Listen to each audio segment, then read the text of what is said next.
Good afternoon, and welcome to Study with the Artist. We're pleased today to have Deborah Hildinger with us as our featured artist. And I have to say also that the Study with the Artist is sponsored in part by Volusia County Cultural Council, and it is filmed and it is available on our website as well as on our YouTube channel for a long time to come. I know that most of you are familiar with Debbie's work, or you wouldn't be here today to see how she did it. By the way, my name is Annalie Rogers, and I'm the director of the Art League. The other thing that I want to remind you of before you get out of here is we have a brand new show in the galleries and in the studios, and The Way I See It is the name of it, and I really encourage you to check it out before you leave the Art League.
So I think I'm going to start out with is I'm offering a workshop here at the Art League in April, and it'll be 2 consecutive Mondays. And this is actually what you're going to create. So it's going to be an assembly of what I call it's an oriental paper called a washi paper. And you cut it up into little bitty pieces, especially for the small ones. And then you glue them on with Mod Podge. This is also the same material, only a different color. So I use it quite a bit. And then on top here, this is gold leaf. So you'll learn how to do that as well on the stems. And then you glue them in the frame because you're already going to have the frame. It's already been done. So, and then you'll have your own little piece to put up on the wall. So it's pretty cool. So I'll give you a little bit of background about me because everybody wants to know, how did you get into this? My degree is in printmaking and painting. I have a master's degree, and I've worked in all different kinds of two-dimensional medium through the years. I moved to California in 2004.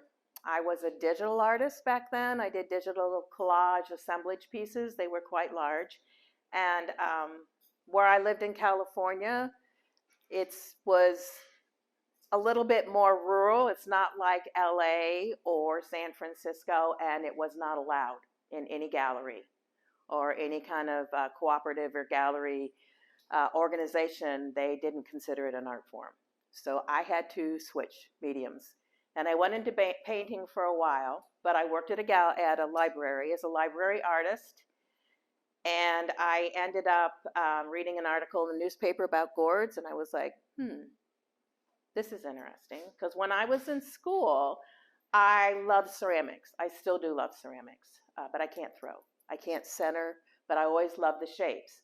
And then I realized when I was researching all this that a good amount of the shapes that are used in ceramics are from the shapes of gourds. So that's where they got it from. So I thought, now I can do something three-dimensional like I've always wanted to do, and that's how it started. I started researching and checked out every possible book I could get a hold of on gourds, and ordered some gourds from a very well-known gourd farm down in San Diego, outside of San Diego, called Welburn Gourds, and that's how it all started. And I've now been doing them for about, we're going on 13 years now, because that was in 2010. And so when I retired in 2016, we moved back to Florida. Dean and I are both originally have lived in South Florida. That's where we pretty much grew up for a good part of our lives. And we decided to start at New Smyrna and keep going down, and we ended up in New Smyrna. So started doing art shows and started doing this full time because I was not only working full time at the library, I was also teaching adjunct at a community college. So I was lucky if I could get a couple of hours in a week to do it, but now I do it pretty much full time. As my husband will tell you, I'm out there every single day. So that's how this all came to be. So what I'm going to show you today is, number one, how to cut open a gourd. Number two, what they look like inside, which people are always really surprised when they see what's inside of these things. They are related to squash. They are related to pumpkins.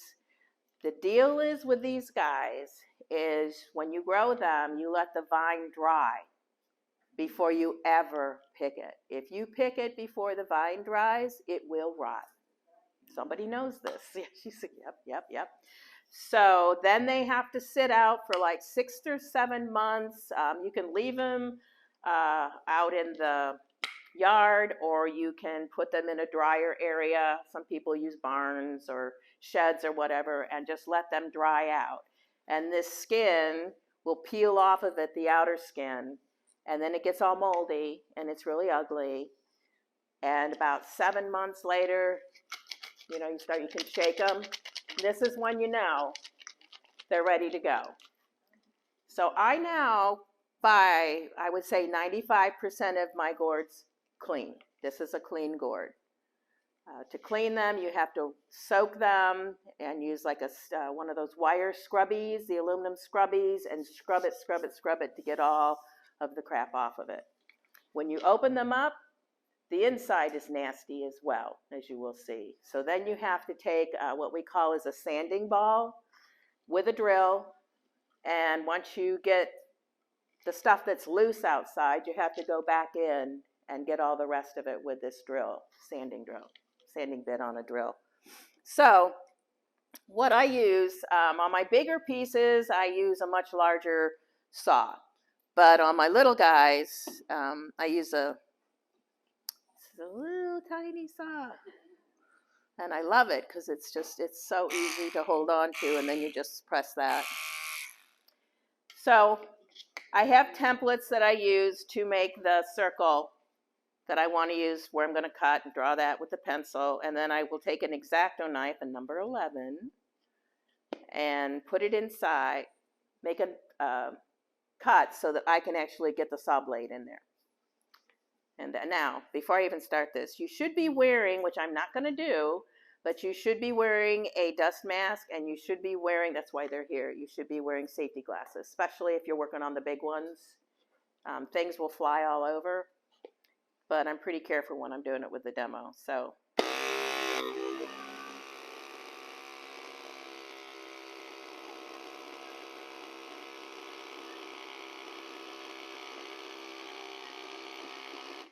I can tell this is probably going to be a pretty thick gourd.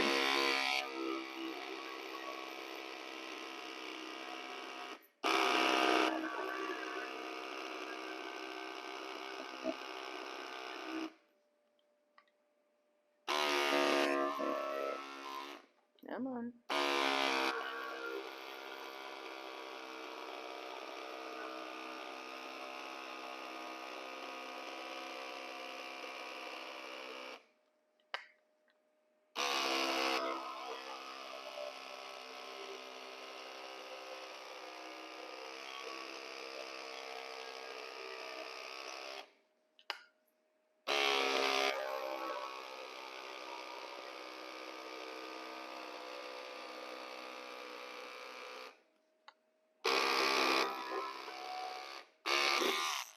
Okay.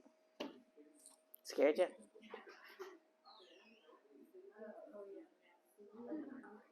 So that's what it looks out like inside, and you got to get all that out. This has got the seeds and stuff inside of it. Now this is a thick gourd. This is a nice gourd. This is probably a Welburn gourd, because theirs are really, really thick.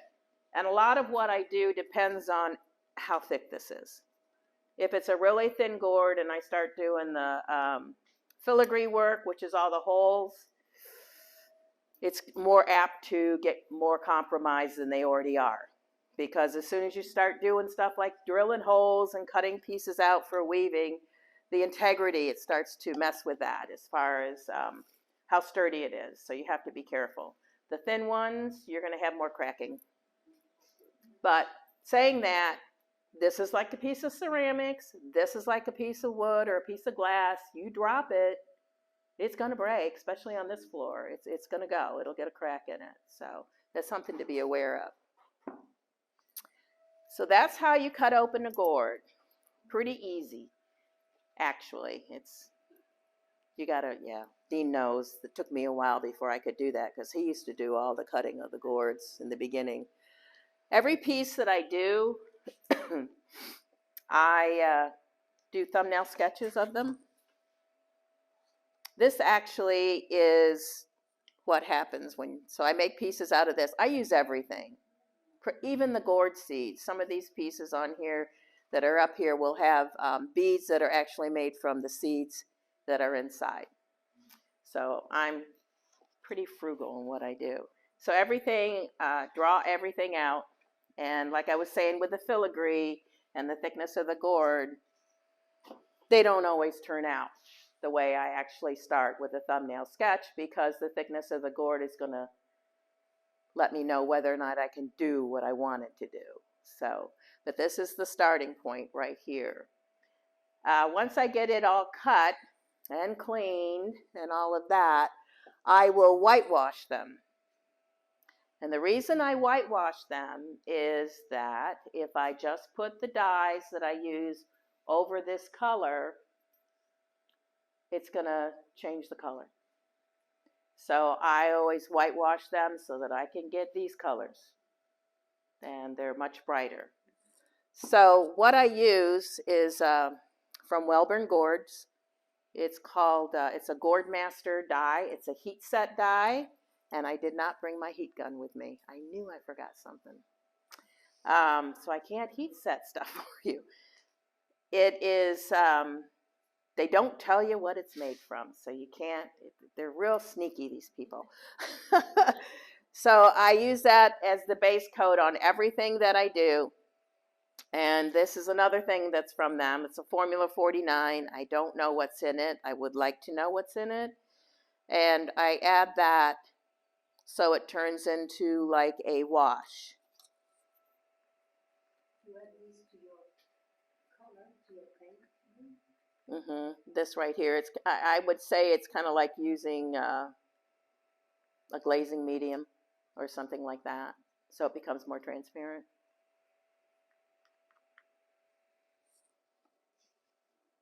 And then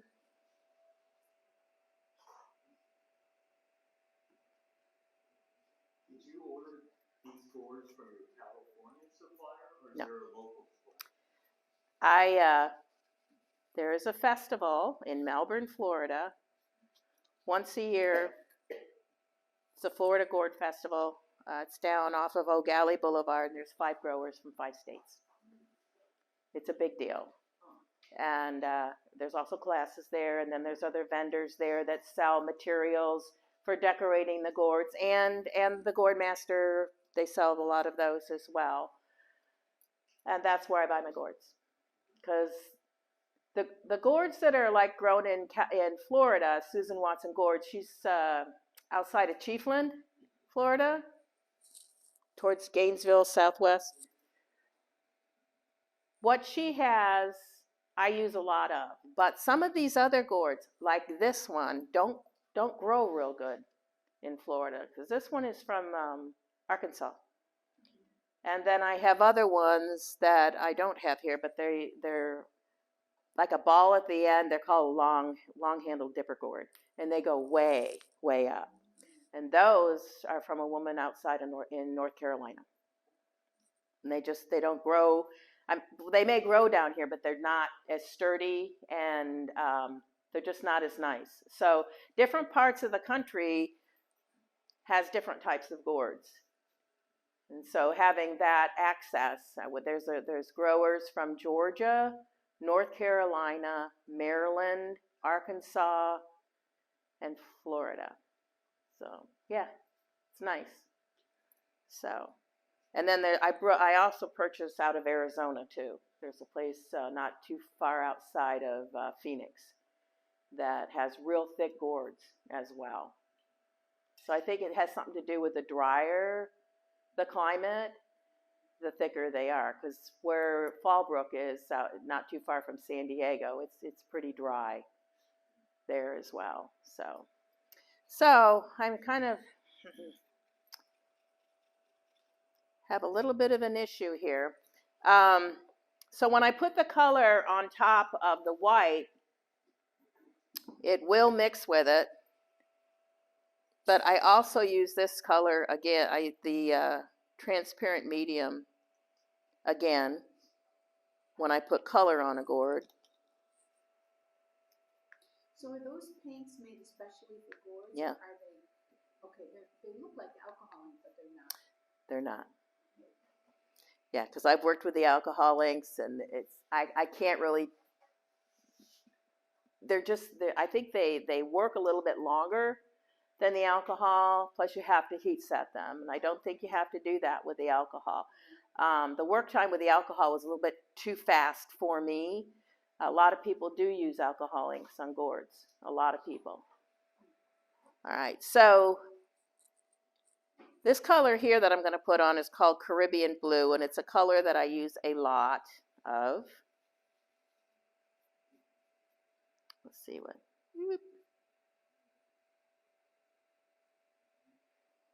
Yes. do such pretty things with it. And then this one here is a, it's a plum. You can see the difference. How did I get white on that? Okay.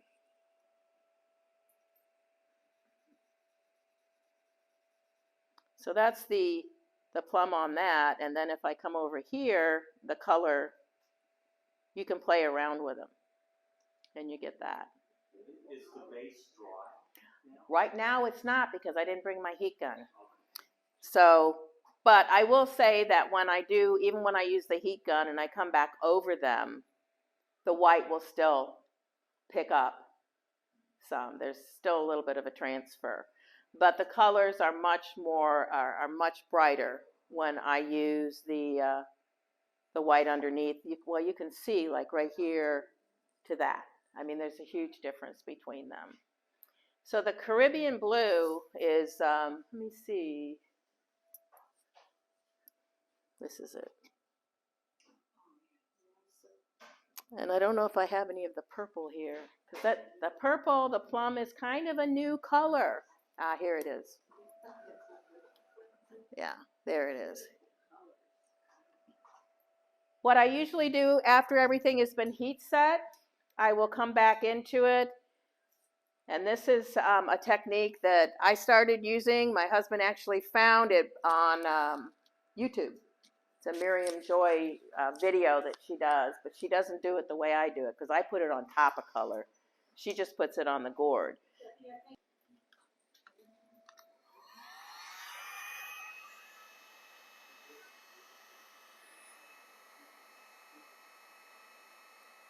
Now, when you use the heat gun on it, the colors go very flat. Oh, this is a good heat gun. Ooh.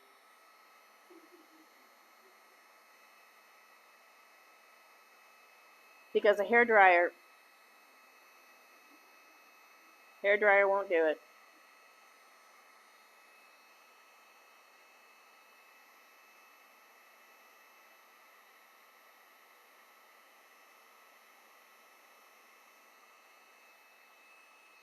Burn my hand. So you can see how flat. So the next thing that I would do, sometimes I will spritz a little bit of alcohol from a sprayer on it, and then you get this dot thing because the alcohol will take the color and like make it separate. And I do that because when I was a printmaker, I used aqua tint all the time. And so it's very similar, the effect is very similar with it. I'm trying to see if there's anything on here that shows it. This one. Yeah, it usually shows on the birds. Do you ever let that air dry, or do you always use the I always use the heat gun because that sets it. That's what they use to set, make sure the ink is set. So the next thing I do is I come back over these are iridescent oil paint sticks. I think they're made by Shiva. And I come back over them.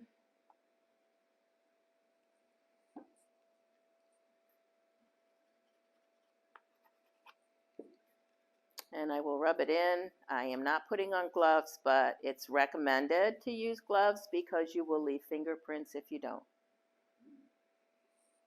So these are the sticks that people use on canvases. It's the same, it's real oil paint. What I like about it is this, the shimmer. And the reason I wanted to do this is because I've always, like I said, me and ceramics. Well, raku firing in me and ceramics is a big deal. I used to work with a friend of mine who's pretty well known for her work. And I would help her fire, and she would use these glazes, just these gorgeous glazes. And they would have that shimmer, just beautiful shimmer. So when he told me about this, and then I started working with it, I was like, oh, this is exactly what I want. And I cannot tell you how many people think my work is ceramic. And then they pick it up, and they're like, oh, well, that's not ceramic. So that's how I do all the color. Lot of different techniques, a lot of steps on my work. It takes months for me to finish pieces. Takes months. He can attest to that. I will come back into them, and most people, when they work with gourds, I know maybe 2 other people that do all the carving and the wood burning after they put the color on. Most people do the wood burning and carving before they put the color on, but that doesn't work with what I want to do. So I always come back in and do it afterwards. So when I work, this is a wood burner, just like, and you use it exactly the way that people that do actual wood burning. I do not do a lot of shading, because since I do use the wood burner after I've put the color on, the shading it just slides on it. So I use it for line work, and I use it quite a bit for line work. And it's pretty simple, but it takes time.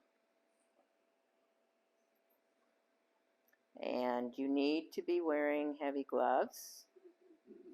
I have burned my hands pretty bad.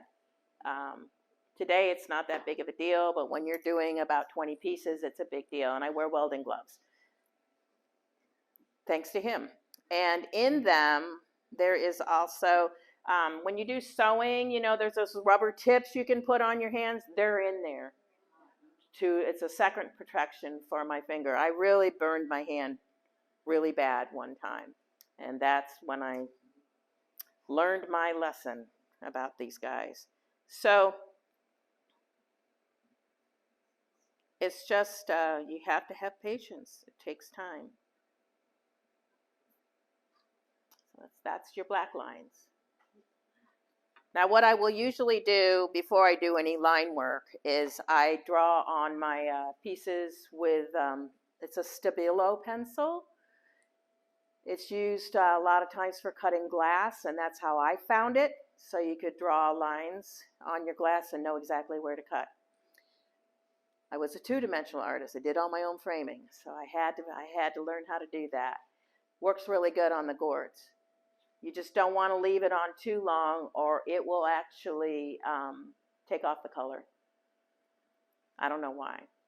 Another thing I do is after I put on the iridescent oil paint sticks, once again, this is oil paint, takes at least 24 hours to dry. If it's red or anything like that, anything that has like the cadmiums or something like that, and it can take days for it to dry. And they have to air dry. I have played around. One thing I have found that I can make them dry fast is to put the Rust-Oleum clear coat over them. Just go out there and clear coat them. But I don't know. Do that for classes because I got to have this stuff dry fast, but I don't recommend it on everything.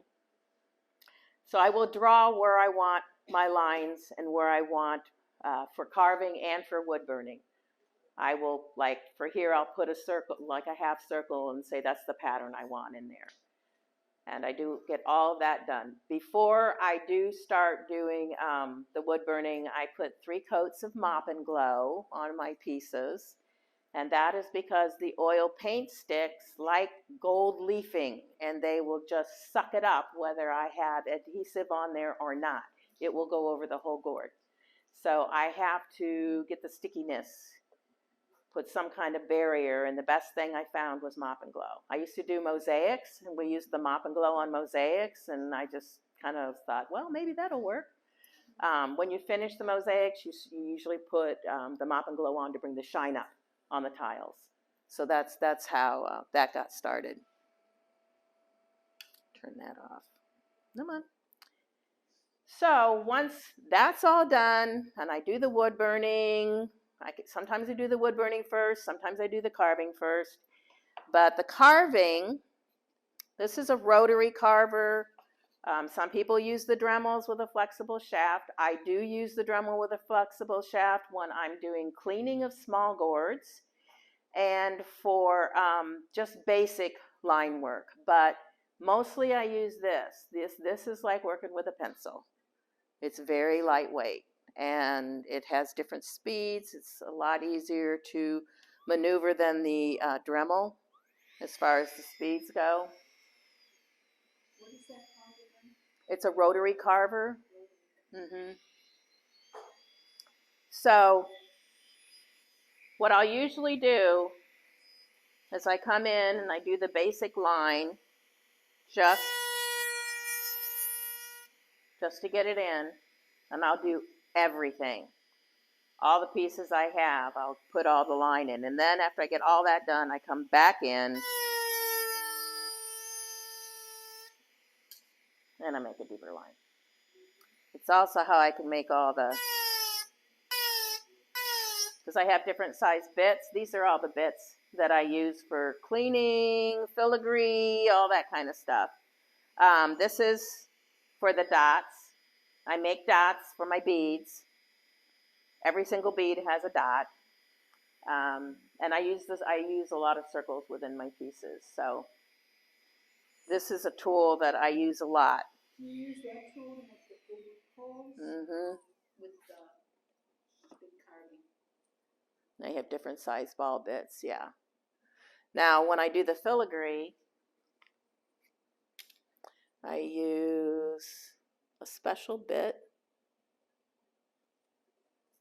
which is this one. It's serrated. It's very sharp. These can get away from you. When I taught my class, one of my classes 3 weeks ago, we did these little ones that are on the end that have the filigree, the little tiny ones, and one of my students pretty much blew up her gourd doing that. So you have to be really careful with this. Plus you can get hurt with them. As with any kind of tool, motor tool, you have to be careful. So when I do the filigree, I try and hold this up as straight as I can.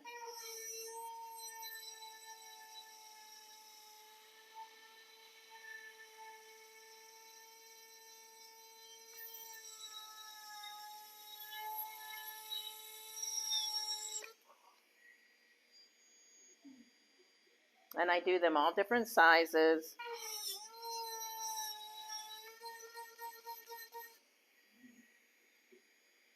So there's a whole lot of different things you can. Now some people will make different patterns, but I pretty much like the whoops, sent it across the room. The circles. I have done kidney shapes. Once again, you should be wearing a dust mask when you do that.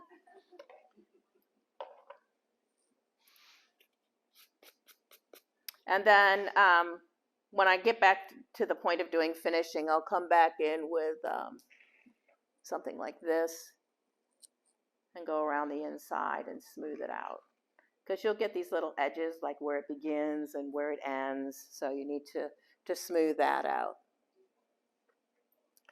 So these are different, this is different wood burning pens that I have, but the one that I was using is the one that I use 90% of the time. When I do the black dots, I have a burner in here that has a big ball on the end, and I use that. Let's see, what else? Yeah, that's pretty much it. So, let me see here. I use a lot of found objects. I have people that bring me objects. Like I have walnut shells that have been sliced. I have a woman who has a store in New Hampshire, and she sells exotic dried botanicals. And that's where I get, this is like an elephant ear pod. I don't know why it's called that, but I get these here, that, the cedar roses I get from her. But some of the other things, like here, and the little gourd seeds, which are on here, and the acorns, which I collect from a friend of mine in Williamsburg. Her front yard is full of acorns. So there's a lot of stuff that I get locally. I don't have anything with the palm seed pod stems. A lot of the work that you see in the gallery that's more sculptural of mine has the palm seed pod stems. Those are collected locally. around our neighborhood. And anything that has a philodendron is from our yard. And the wood I find everywhere. Dee knows that. These are cocoa roughs right off of a coconut palm. This is a monkey ear pod.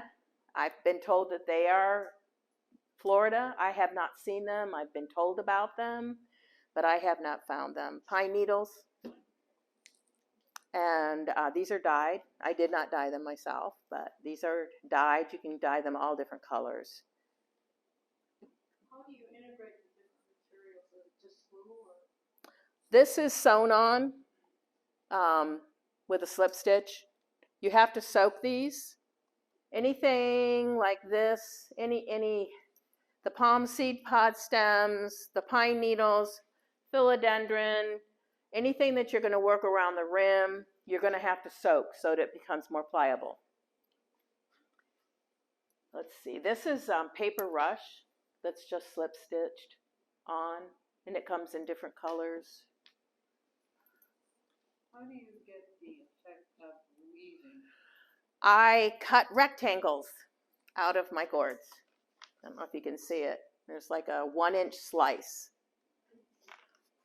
It's 1 inch, 2 inches, 1 inch, 2 inches, all the way around. And on the smaller ones, I have to change the size up. And I hand dye my own reed. It also has to be soaked when you're going to work with it. And it's the very simplest weaving, just the in and out, all the way around. What I like about it is the transparency, where you can see through it. And I use a lot. I'm in the process right now of getting ready to do a bunch of dyeing and working with the weaving on some new pieces that I'm doing.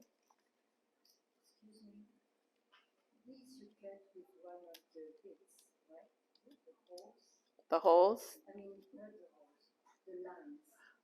the rectangles, Yeah, these the ones that I cut out. you get it to the board. Right, I use this tool right here. I have to drill small holes in each corner so that I can get the bit in, or get the saw in.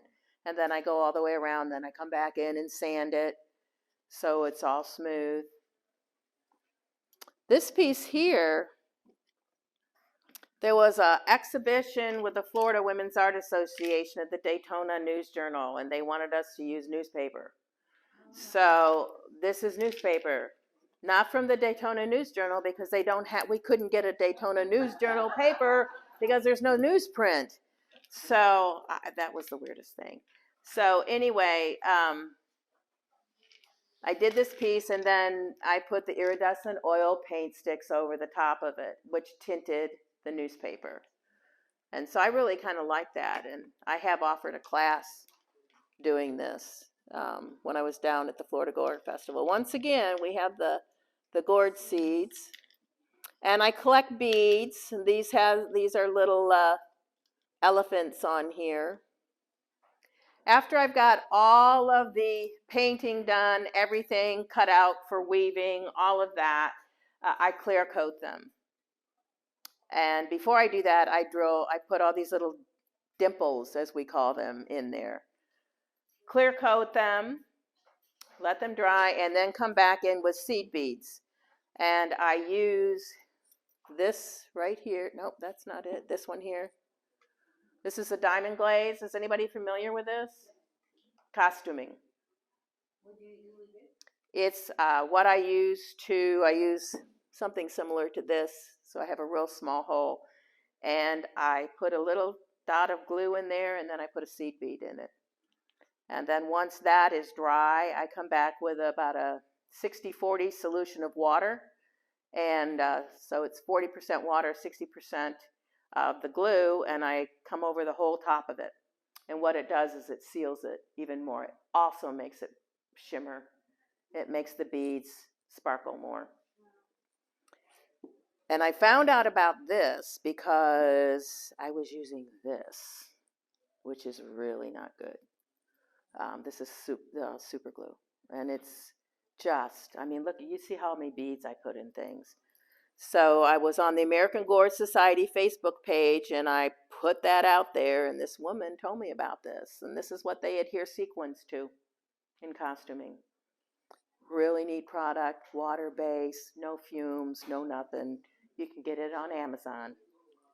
I have the glues. I also use our quick dry tacky glue, which is what we'll use on these to adhere the back of the gourd. And then this is a jeweler's glue, I've been told, and it's the E6000. Also get this on Amazon, and that is how I glue this, all this is done with this guy.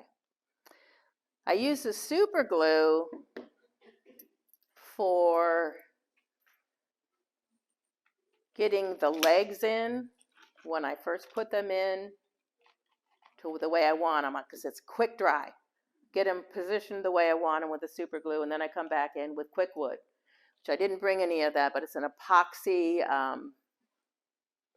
sort of putty, dries fairly quick, and it's real good. And then I will come back over the top of it in here. I do the same thing when I'm doing the handles. I will set it with the super glue and then come back over it on the inside with the E6000, which is pretty good glue. And things don't move with that stuff. All right, go back on there. So let's see. This here is raffia. I just bunch it, take about 3 or 4 strands together, and then just slip stitch it all the way around until I'm happy with how high it is. Sometimes I don't do many rows, and sometimes I do. It just depends. Let's see. Do I have any questions? How do you get those twigs to stand up so straight? Is it a secret? No. These pieces here are bamboo from a placemat, bamboo placemats, and I got a hold of a bunch of them, and I really like them. But this has been a process for me with these legs, figuring out how to get them to stay. And I have found recently that if I drill a hole here and here, and then put a peg, a little dowel, thin dowel, that helps set them in. And they are also the E6000 glue, and they're also sewn on. Oh, okay. The ones inside, do you get them into something, or little holes?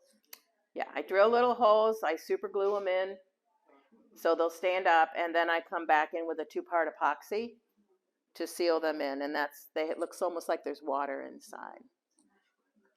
Yeah.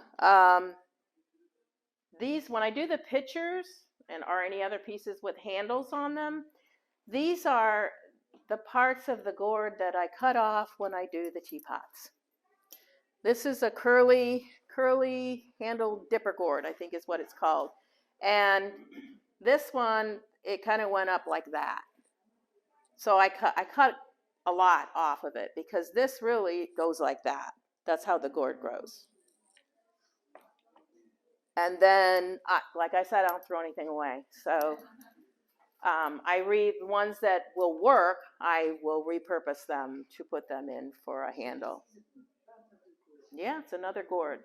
2 gourds here to make this one gourd. So how do you envision this? Like you see, you have the gourd, and then you make your sketch, and then you go. How does that come? Usually the sketch has to do with all of the, like whether or not I'm going to do weaving, where I'm going to do the filigree, carving, wood burning, that I do want a handle on it. And then once that's done, when it comes to this part, this is more intuitive. This is where I get everything out, because I have like two baskets full of stuff. I get everything out and just play and see what'll work. These guys, finding the wood that will work is a whole different ball game. I collect a lot of branches and things, and I'm now looking at doing things that hang. Last night I was on Facebook Marketplace looking for live edge wood that I could use as a base, and then have possibly like the bamboo coming up, and then running a piece of wood, a twig, through the middle of the gourd, like right through here, like I've done on these guys. That will then go also through the outside twig, so it hangs. That's where I'm moving into at this point. I haven't figured it all out yet. Kind of back to the beginning. Uh-huh. When we're buying these gourds, first of all, do you travel to see these gourds and buy them, or are you buying them on a visual through your computer? I go to the Florida Gourd Festival in Melbourne. And approximately, how many do you buy at a time? Also, I'm thinking you have to have the board in front of you to do your sketches. Right. Okay. Yeah, I pull the ones that I'm going to work on, and I set them all on a table, and I draw each one in the book. So that tells you the shapes that you can. Right. And then I go from there. I don't know how many I buy. It was like I was saying earlier, now that I'm teaching classes, I have to buy the gourds. So I buy more gourds than I did because I have to gauge for at least 12, maximum 12 students. So that means I have to have 12 gourds that are like this size or smaller to do that. This year, when I bought gourds, I was interested in ones that come up like this. So if it was this gourd, this one's a little bit too fat at the bottom, but I would probably cut it there usually. So I bought some that were like this big, and the grower that lives in Chiefland, Susan, has started cutting them and cleaning some of her gourds, and she gave me a really good deal. So I got about 5 or 6 of those, and they're pretty good size. One of them is like that big around. It's more like a bowl, but the others are tall gourds. And that's where I've been going. When you have a gourd like that, Like this? clean it. Do you cut it and then glue it back together? Well, Dean cleaned this gourd. You use the drill with the sanding ball that has the long handle on it, right? Long shaft, yeah. Yeah, that's how he did it. The ones like this are really hard for me to clean. The drill is heavy. That's the main problem I have, is I can't hold on to the drill for a long length of time, whereas he could. I've had some pieces here. I think the first time I ever exhibited here, I had a piece that's like about this big around, and there was no way I could clean it, and he cleaned that for me. And a lot of the big ones he has done in the past for me. That's why when I found Susan was cleaning them, I was like, oh, this is what I need, because it's just really, really, I have arthritis, and I also have the remnants of not taking care of myself when you have carpal tunnel. So I've had both my hands, I've had surgery on them. So I have like a limitation as to how long I can run that drill before I just can't hold it. Just I can't keep it going anymore. But it has, I have been researching. I found some other types. It's called a mushroom shaped, kind of like the head of a mushroom bit, that I can work better with. Yeah. What artists have influenced you, maybe from before you started doing this, that you applied to what you're doing now, and where do you see this going? So in 5 years, if you have like, geez, I really want to try this, but I'm not there yet, or... Sculptural. Yeah, more into the sculptural mixed media. I mean, this is still more of a traditional type gourd, though my work isn't traditional by any means. When other gourd artists see my work, they're like, oh my God. what goes on in your brain.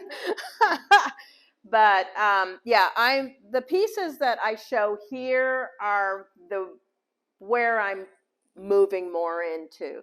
Like when I was talking about the hanging pieces that are hanging from like a piece of wood where it doesn't touch the ground. That, something that's suspended, that really intrigues me. Pursuing more of the Levitating Women and the Rising Women series that I have done since I was in graduate school at different times in my life. Most of those times have been when something traumatic has happened to me, that I kind of like come back to that, because with the Rising Women, it's like you are overcoming things. And I also do them as far as women in general, of what we have had to deal with through the eons, and that we will persevere and not be put down. So that's part of it. So that series, I will be moving forward with. Reliquaries, I'm very interested in things like that. Something that is a container of something precious. This one has one of my women in it, which is me. This is me. This one has an elephant. My mother collected those elephants with the trunks up, of which I now have. So these are always very reminiscent of my mom. Always makes me think of her. What else? Influences, Robert Diebenkorn. You probably can't tell, but if you see my painting, the kind of paintings that I do, because I was an abstract expressionist pretty much, and I just loved his color and the way he could simplify a landscape and just make it look so cool. Elaine de Kooning. There's a lot of abstract expressionists whose work I'm really drawn to. And then there's Mauricio Lozansky, who is a printmaker. Wonderful, wonderful printmaker. Who else? Impressionism, because I love Impressionism. The color, the use of color and how light plays on color. Do you have an environmental focus too? Yes, yeah. I work with, it's important to me to find natural objects to work with. Yeah, that just from the gourds, starting with the gourds, it just kind of has morphed into that. But then again, I'm also influenced by Indian art, the use of the beads, and even with the metallic thread. Always loved the Hindu style, just the way they use decoration, even Islamic work with the patterns, the use of patterns, all of that is really something that I find interesting. Yes, I have in the past sold earrings and bracelets. This is a pin that's made from, actually this is made from the little pieces that I cut out when I do the weaving. I don't have any here because I can't seem to hold on to them, but I'm working on some now. I do mosaic on the gourds. I think I had one not too long ago in the show that had mosaic at the top and the bottom. And then in the middle, this is something else that I've been working on, is because I did do digital art in the past, I have been dying to put photographs into my gourds, and I figured out a way to do it with water slide decals. And I can print them on my inkjet paper, and they're images that I take, and they're not real. They don't hit you in the face. You have to find them, because I don't want to just say, oh, there's a photograph stuck on there. So I use stenciling and different types of colors over the top of it, which is coming back to my printmaking background. And I love doing it. And so I've been pursuing that as well. And I will continue to move with the photographs. So, thank you.